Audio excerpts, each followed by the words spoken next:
Welcome to Walking with Jesus Bible Study. Check out these tires, man. Just stuck in the ground.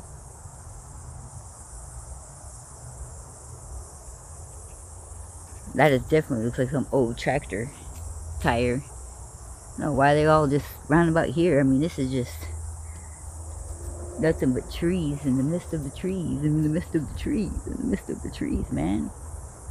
That we done wandered ourselves into. Ooh, this grass is tickling. So, we're going to be in the book of Genesis, chapter 18, verse 14. Is there anything too hard for the Lord?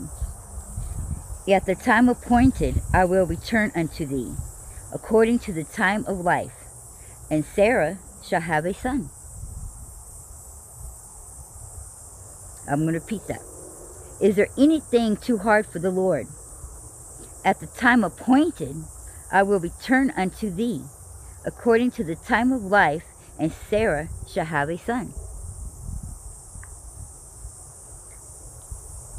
Nothing, absolutely nothing is impossible for the Lord. We are blessed to be able to make this claim. When we are joyful over the new opportunities, we know God is responsible. When we struggle, we know He has the power to help us.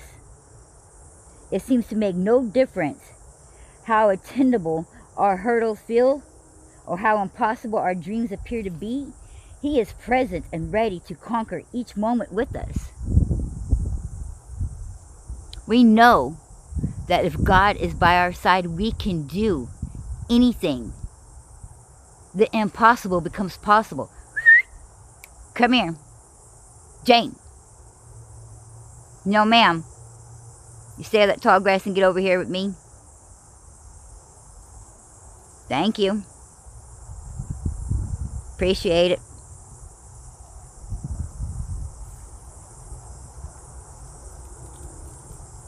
When we have God on our side, we can go to Him for anything. No matter what's ailing us. Cancer. Any kind of sickness. The loss of a loved one. Anger problems. Drug addictions. Alcoholism. Gambling. Sinfulness. Lust.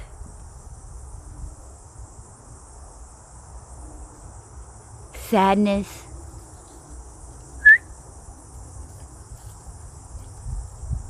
He is there to help us through each and every one of these. He's even there to be there with us during the good times. So it is very important to remember that we can have Him during the hard times. We need to also remember to thank Him in the good times and even thank Him during the bad times. Yes, be thankful. I know it's going to be hard to find thankfulness in the midst of cancer, in the form of our mental disease, or our struggle through addiction. But we are to find gratitude, we're to find thanks in everything that we are, in every situation that we have. You got to look on the bright side. There is power in always looking on the bright side of things. And sometimes it's very hard to find a bright side in the midst of these things. The only thing that we can find on the bright side of that is to constantly think somebody has it worse than me. It could be worse. Because there's no other words. There's no other picture. There's no other dream or imagination that you can phantom of what can be worse than what you're actually going through at that time. So the only thing that you can do is like, somebody has it worse than me. Because those words would not be false. There is somebody out there who does have it worse than you.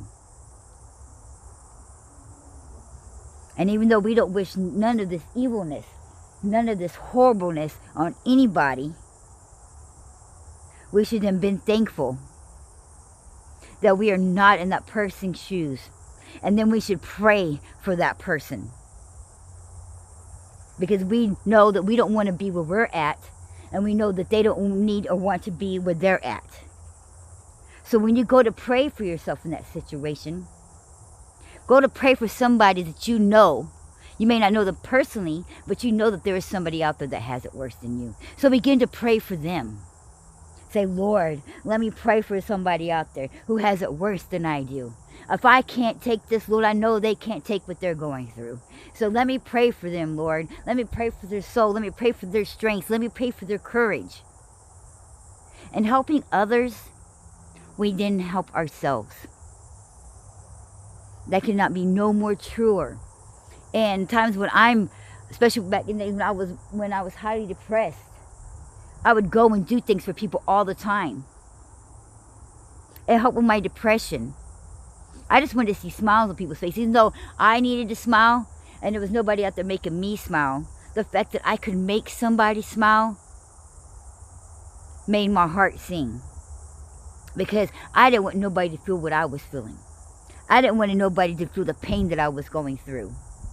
So I made a point to make sure that anybody and everybody that I knew did not, while they was around me, feel any kind of sadness, feel any kind of pain. Because it sucks. It's the worst feeling. And let me explain to you when it comes about somebody in their pain. Nobody's pain is less important than somebody else's. Your pain is no less important than somebody else's. Your story is no less important than somebody else's. Everybody's pain is important.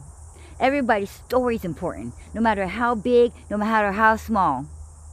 No matter what it is. Or how tiny the situation is. It could be somebody be like, oh, well, that's no big deal. It's not your pain. It's not your sorrow.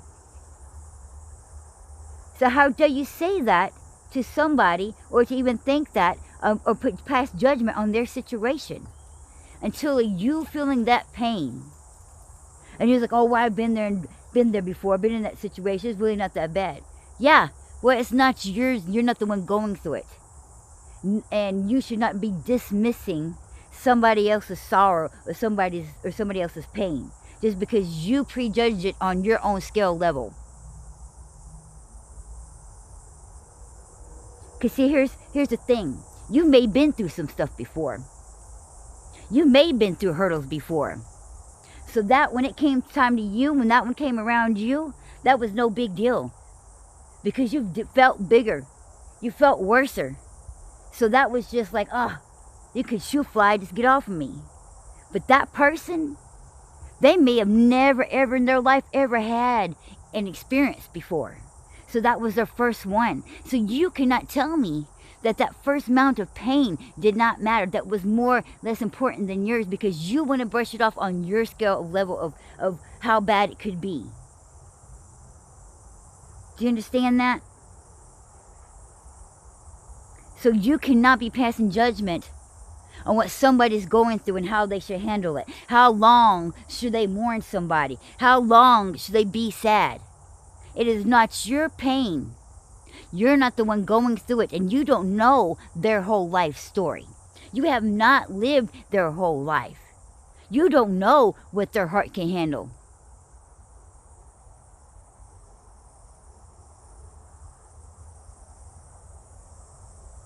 And that's why you should not dismiss somebody's pain. You should not be telling them how to act. You should not be telling them how to feel during their time of sorrow. It's not up to you to be telling them this. All it is up to you is to be there for them. Pray for them. Maybe guide them. But do not sit there and tell them that they should get over it. God will handle that. God will tell them when they need to get over it. God will tell them when their lesson has been done. Let's get into prayer.